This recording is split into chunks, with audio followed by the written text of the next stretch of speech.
नाज़रीन मां आहियां कुर्बान बलोच।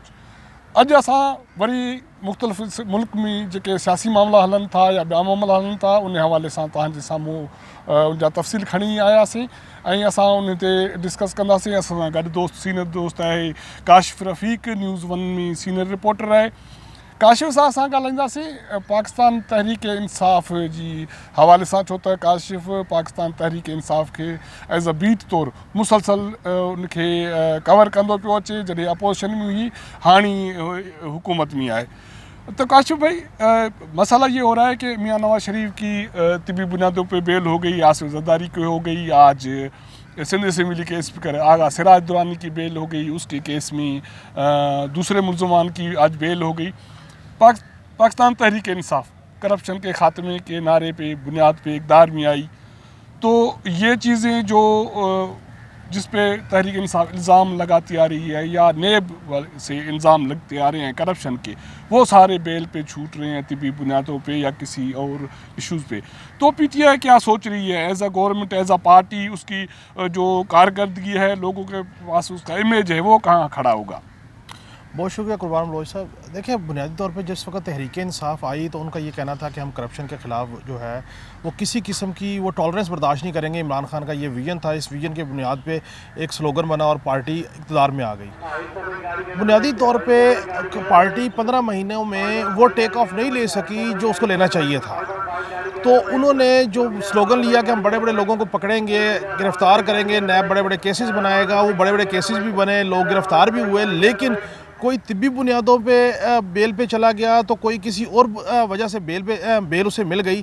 अब आप देखिए कि जो मेजर पर्सनालिटी थी पॉलिटिक्स की, मरीम नवाज़ बेल पे आ गई, नवाज शरीफ बेल पे आए और बाहर चले गए तिब्बी बुनियादों पे, आसिफ जरदारी साहब तिब्बी बुनियादों पे बेल आउट हो गए, आगा सिराज दुरानी साहब की बेल हो गई। अच्छा, पीछे जो अब लोग मौजूद हैं वो भी तवक्को ये की जा रही है, लोगों का ये सेंटिमेंट है कि शायद उनकी भी बेल्स जो सी हैं वो होनी शुरू हो जाएंगी। इस प्रॉब्लम को कोर कमेटी के इजलास में डिस्कस किया गया और इमरान खान इसके ऊपर, बहसीत इमरान खान, वो इसके ऊपर बड़े शदीद अनाइड भी हैं और परेशान भी हैं कि अगर यही रवैया रहा और इसी तरीके से रिलीफ मिलता रहा, चूँकि रिलीफ अदालतों से मिल रहा है, गवर्नमेंट से मिल नहीं रहा, वो बेबस है, कर कुछ नहीं सकते, तो वो लोगों को क्या कहेंगे। पहले नवाज शरीफ के बाहर जाने के बाद उन पर जो शदीद क्रिटिसिज्म था with in a party, out of party, वो पहले उसको मैनेज नहीं कर पा रहे। इसके बाद ये जो ज़मानतें हो रही हैं तो लोग कहते हैं कि जी अगर इतनी करप्ट थे, आपने इतना हाइप क्रिएट की करप्शन की और इनके साथ अगर मामला की है, अगर कुछ लिया है तो बताएंगे कुछ इनसे रिकवरी की है, और अगर रिकवरी नहीं की और ये सारी बेलें अदालतें दे रही हैं और उसके बाद ट्रायल चलेगा, ट्रायल में गिल्ट साबित होगा, उसके बाद प्लेंटी इम्पोज होगी, ये एक लेंथी प्रोसीजर है। उस वक्त तक तो हुकूमत का शायद लगता है कि टेन्योर भी कंप्लीट हो जाए।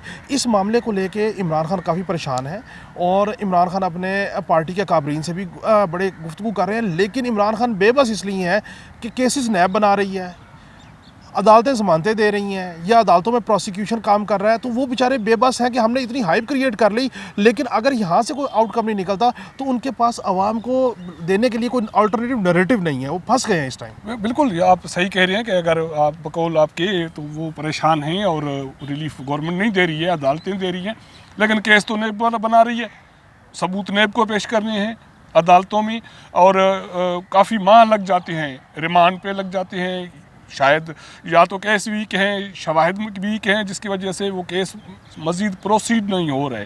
तो इस हवाले से उसका ज़िम्मेवार कौन होगा, उसको कौन पूछेगा कि नेब अगर ये केस कर रही है तो ये वीक केस क्यों हैं? देखिए, बुनियादी तौर पर जो गलती हुई वो हुकूमती पार्टी से हुई कि जब हुकूमती पार्टी के अकाबरीन, उनके MNAs, उनके वज़रा जो है वो नैब के तर्जुमान बन गए और उन्होंने ये मीडिया में सेंटीमेंट क्रिएट कर दिया कि अब फ़लाँ की बारी है, अब फ़लाँ की करप्शन है, अब फ़लाँ का इतना पैसा पकड़ा गया, फ़लाँ का इतना, तो वो उन्होंने नैब को ऑन कर लिया। हत्ता कि ये वो नैब है जिसका चेयरमैन पीपल्स पार्टी और नून लीग ने मिलकर लगाया, वही चेयरमैन नैब काम कर रहे हैं। जब हुकूमत ने इस सारी चीज़ को अपनी प्रोग्रेस शो करना शुरू कर दिया और अगर वो प्रोग्रेस नहीं निकल रही तो हुकूमत के वही जो जुमले हैं, वही जो वज़रा की बातें हैं वो उनके सामने आती हैं, तो उनको सुबकी का सामना करना पड़ता है और उसके लिए उसके पास कोई जस्टिफिकेशन नहीं है। जहाँ तक बात है नैब की, देखिए एक तरीकाकार है, नैब एक इन्वेस्टिगेशन करता है, इन्वेस्टिगेशन करके नैब अपने जो शवाहिद हैं वो गवर्नमेंट कोर्ट के सामने रखता है। अब कोर्ट ने उन शवाहिद की बुनियाद पे जज़ा और सज़ा का फ़ैसला करना है।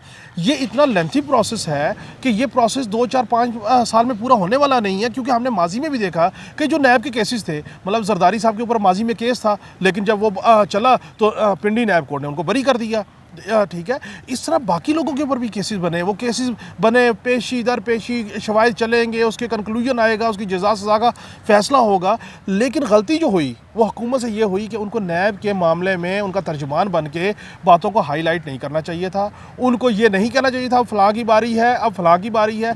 जब आपने तर्जुमान बन के उनको ऑन कर लिया नैब की एक्टिविटीज़ को, अब आपके पास कोई अल्टरनेटिव ऑप्शन नहीं है कि अब क्या हो रहा है। अब आप यही राग अलापेंगे कि जी वो बीमार हो जाते हैं, वो हॉस्पिटल नहीं बनाते हैं, वो फ़लाँ नहीं करते हैं। इशू ये नहीं है, कौम का इशू ये है कि आपने कहा कि करप्शन, ये करप्ट लोग हैं, आपने इनका करप्ट होने का चेहरा कौम के सामने बताया 15 माह, आप बताएं साबित तो नहीं कर सकते। अब आप बताएं आपने रिकवरी क्या की, नंबर 1। नंबर 2, आप कहते हैं मैं NRO नहीं दूंगा, तो उसके बाद ज़मानतें हो रही हैं और लोग बाहर जा रहे हैं। तो इसका मतलब ये है कि शहबाज शरीफ का वो जुमला बिल्कुल ठीक है कि वज़ीर आज़म साहब आप एक तो NRO दे नहीं सकते और आपसे NRO मांग कोई नहीं रहा। जिन्होंने NRO देना होता है, जिनसे लोग मांग रहे होते हैं, उधर बात हो रही है और उधर से शायद रिलीफ मिल रहा है। शायद आज यही वजह है कि रिकवरी यूनिट है जो आज इसके हवाले से कौमी असम्बली में सवाल थे और उसके जवाबात वज़रा नहीं दे सके, क्योंकि जो रिकवरी हुई है वो पॉलिटिशियन की नहीं हुई है, किसी और की हुई है। अच्छा, उस रिकवरी में भी बलोच साहब कन्फ्यूजन ये है कि ये उस रिकवरी को अपना एक प्रोग्रेस शो करने की कोशिश कर रहे हैं, जबकि जिन साहब ने रिकवरी दी उन्होंने तो कैटेगोरिकली कहा कि मेरा एक सुप्रीम कोर्ट के साथ बाइंडिंग है, मैं उस मुआहदे के तहत अपना घर बेचूँ, अपनी बाहर के मुल्क की प्रॉपर्टी बेचूँ, अब इनलैंड प्रॉपर्टी बेचूँ, मैंने सुप्रीम कोर्ट की वो सेटलमेंट को ओबे करना है। अब मसला ये है कि ये होती है इनकॉम्पिटेंसी का मामला है और ये जल्दी में है। गवर्नमेंट काम कोई कर रहा है, रिकवरी कोई दे रहा है, रिकवरी सुप्रीम कोर्ट ले रही है, गवर्नमेंट कहती है ये भी प्रोग्रेस हमारी हो गई, ये भी प्रोग्रेस हमारी होगी, क्योंकि 15 माह में गवर्नमेंट कोई कंक्लूडेड और कोई कंस्ट्रक्टिव, कोई ठोस जो है वो प्रोग्रेस नहीं दे सकी। महंगाई से लोग तंग हैं, हर फैक्शन तंग है, हर बंदा तंग है। कानून साजी के हवाले से भी तो नहीं, कानून के हवाले से को कानून साजी नहीं हुई है। देखिए ना, ये अजीब बात है कि हम कहते हैं हमने कश्मीर का मसला हल करना है, गवर्नमेंट कहती है कश्मीर का मसला मैं वज़ीर साहब अपने आप को कश्मीर का सफ़ीर कहते हैं। आप मोदी से टेबल पर बात करने को तैयार हैं, आप अपने मुल्क के अपोजिशन लीडर से बात करने को तैयार नहीं है, और उस अपोजिशन लीडर से बात करने को जब तैयार नहीं है तो आपका इलेक्शन कमीशन फारिग हो गया, आपके दीगर जो मसाइल कानून साजी के फारिग हो गए। भाई आप बताइए कि आप अगर नरेंद्र मोदी से बात कर सकते हैं तो आप शहबाज शरीफ से क्यों नहीं बात कर सकते? In the larger interest of कानून साजी, in the larger interest of अवाम। कोई आपसे रिलीफ तो नहीं मांग रहा, क्यों नहीं कर पा रहे?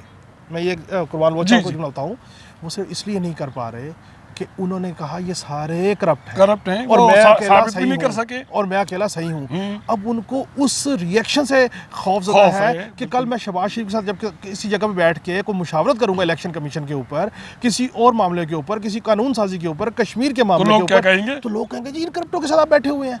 वो जो एक फियर है पीएम साहब का, फंस गए हैं, वो वहाँ पे वो उस बंद गली में है और ओवर एक्साइटेड जो थे वो उस बंद गली में है कि अगर वो तस्वीर सोशल मीडिया पे वायरल होगी तो लोग कहेंगे पीएम साहब आप तो कह रहे थे ये करप्ट है, ये माफियाज है, मैं इनके साथ नहीं मिलूंगा। एक चीज़ तो ये हमने पॉलिटिक्स पे बात की या करप्शन वाले इशू पे, दूसरा मुल्क में एक अनारकी की सूरत हाल पैदा हो गई है और जो इंसिडेंट हो रहे हैं, 2 दिन पहले लाहौर में इंसिडेंट हुआ है, PIC में हमले हुए, वकला की और डॉक्टरों की लड़ाई हुई, लोग फौत हो गए, मरीज़ परेशान हुए। पिछली रात यहाँ इस्लामाबाद में इस्लामिक यूनिवर्सिटी में एक सान्या हुआ है, उसमें शहादतें हुई हैं या फौतगी हुई है, लोग ज़ख्मी हुए हैं। तो ये क्या हो रहा है मुल्क में, कौन करवा रहा है, इसके पीछे क्या फिनोमेना है? देखिए मैं आपको बताऊँ कि हम सुनते थे कि प्रॉक्सी वार्स होती हैं, हम सुनते थे कि अनारकी भी हुआ करती है, लेकिन हम उस अहद में ज़िंदा हैं कि हम अपनी आंखों से होते हुए देख रहे हैं। और उसकी वजह सिर्फ ये है कि अवाम का जो मुतासिर करता है वो तबका लीडरशिप होती है, अवाम अपनी लीडरशिप के पीछे देखती है।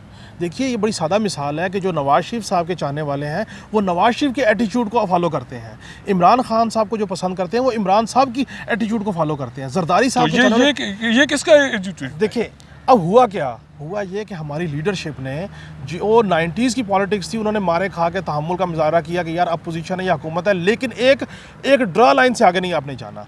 लेकिन जिस वक्त आप अपने वुज़रा को तर्जुमानों की मीटिंग में बैठ के ये कहें कि आप इनको आउट ऑफ द बकेट जाके इनको फिक्स करें, इनकी करप्शन को हाईलाइट करें, इनकी करैक्टर असैसिनेशन करें, और वुज़रा आज 15 माह बाद भी सिर्फ यही कह रहे हैं कि माजी में ये हो गया, माजी में ये हो गया। भाई पिछले 15 माह में क्या हुआ आप ये बता दीजिए। एक दूसरी बात ये है कि सियासत में कभी रवादारी हुआ करती थी, जूनियर सीनियर का एहतराम हुआ करता था। अब वो अदम बर्दाश्त जो है वो पॉलिटिशियन में नहीं है, ऐवान में नहीं है। उसका जिम्मेवार कौन है? सारे पॉलिटिशियन को तो नहीं कह सकते जिम्मेवार करार। उसके जिम्मेदार वो लोग हैं जिन्होंने अदम बर्दाश्त को फ़रोग दिया सियासत में, जिन्होंने अदम बर्दाश्त को फ़रोग दिया स्ट्रीट पावर में, जिन्होंने बिला वजह सिविल नाफरमानी की तहरीकों का आगाज़ किया। नाम लीजिएगा, मेरे ख्याल में नाम आपको नाम लेना चाहिए। अब अगर ये इमरान खान साहब, ये नवाज शरीफ साहब, ये जरदारी साहब, ये सारे कहें कि यार हमने तहम्मुल का मुजाहरा करना है, जब नहीं करेंगे तो फिर निचली सतह पर ट्रिकल डाउन इफेक्ट आएगा। देखिए आज हालत ये है कि बलोच साहब, कोई बंदा अपनी गलत बात को जस्टिफाई करने को तैयार नहीं है, कोई अपनी गलती को तस्लीम करने को तैयार नहीं। डिटाई के साथ हम अपनी गलती के ऊपर खड़े हैं, वो भले पॉलिटिशियंस हों, भले वकला हों, भले डॉक्टर्स हों, भले जर्नलिस्ट हों, भले यूनियन तंजीमें हों। अब इस आलम में क्या आप देखिए ना, यूनियन तंजीमें सही हैं, जो बच्चा फौत हो गया, जवान बच्चा था किसी का, उसने बड़ी चाव से पाला होगा, यहाँ भेजा होगा कि वो हमारे बुढ़ापे का सहारा बनेगा, आप वो अब कब्र में जाके सो गया, उन वालदैन पे क्या बीतेगी? सियासतदान तो करेंगे जी, उसके ऊपर मजम्मती बयान देंगे, बातें करेंगे, चले जाएंगे। ये जो अदम बर्दाश्त के रवैयों को जिसने हवा दी है, ये देखिए ये मुल्क, ये कौम उनसे पूछेगी एक वक्त में आगे कि आपने मुल्क को अनारकी की तरफ धकेला। क्योंकि मैं आपको वकला की एक बात करूं कि 2016 में भी वकला बाहर निकले थे लाहौर में, उस वक्त भी एक वकील साहब ने मोटरसाइकिल पे चलते एक बच्चे को थप्पड़ मारा था। उस वकील साहब को आपने तहरीक इंसाफ ने इंसाफ लॉयर विंग का सदर बना दिया। अब तो शायद नसीम गोंदल साहब को CDA का लीगल काउंसिल बना दिया। आप उस वक्त कहते हैं कि आपने ये गलत हरकत की है, हम आपको डिसोन करते हैं। आज आपको ये लगता है कि इन वकला के साथ अंदर काली भेड़ें छुपी हुई हैं, तो आपने अपने वकला को जब प्रोवोक किया, आपने उनको क्यों नहीं जस्टिफाई किया? मैं ज़ाती तौर पर समझता हूँ कि हुकूमत वक्त जो होती है उसका जिगरा बड़ा होता है, वो बड़े लेवल पे खड़ी होती है। तो आप वो कहते हैं कि इस हुकूमत का नहीं है? नहीं, मैं समझता हूँ कि ये तो बिल्कुल, ये इस मामले पे तो बिल्कुल कंजर्वेटिव हैं ये। नाज़रीन, असां हुयो काशिफ़ रफ़ीक, जेके जंहिं हुकूमत जी जेका हुकूमत तक़रीबन ईअं सम्झो त काशिफ़ रफ़ीक जो जेको लिबल बाबा आहे त हुकूमत बंदि गली में फासी वई आहे। जंहिं दावाऊं कयूं उहे दावाऊं पूरियूं न पियूं थियनि, जेका सियासत कई तशदुद जी, उन जे करे हिकु सोसाइटी में अनारकी वारी सूरत हाल आहे, जंहिंजे करे मसाइला आहिनि ऐं उन्हनि खे तारीख़ में इहो जवाबु ॾियणो पवंदो। असां इस्लामाबाद जी जेका सूरत हाल आहे या मुल्क जी सूरत हाल जे हवाले सां तव्हांखे अपडेट कंदा रहंदासीं। असांजो चैनल ॾिसो, लाइक कयो ऐं सब्सक्राइब कयो।